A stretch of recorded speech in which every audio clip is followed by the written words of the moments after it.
আপনি কি জানেন বাংলাদেশে কেন অন্যায় এত শক্তিশালী? যদি জানতে চান ভিডিওটি না টেনে সম্পূর্ণ ভিডিওটি দেখুন। বাংলাদেশের শ্রমকে সম্মান দেয় না বলে অন্যায় পথে মানুষ নিজেকে পথ চলায়।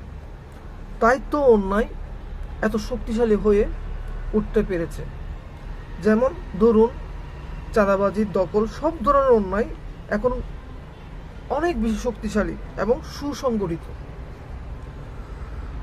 যদি সব ধরনের অন্যায়ের বিরুদ্ধে স্লোগান না দিয়ে বিকল্প পথ খুঁজে খুঁজে বের করে তাদের হাতে দেওয়া যেত, সম্মানের সাথে তারা যদি চলতে পারত, আমি 100% গ্যারান্টি দিয়ে বলতে পারবো অধিকাংশ মানুষ অন্যায় পথ ছেড়ে ন্যায় ইনসাফ প্রতিষ্ঠানের পথে চলে আসতো।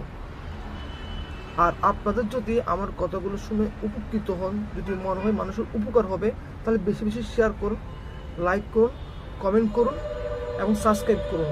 তাতে আমি আরও নতুন ভিডিও বানাতে উৎসাহিত হতে পারবো। আমি বুঝতে পারবো আপনাদের এই ধরনের ভিডিও মানুষের প্রয়োজন।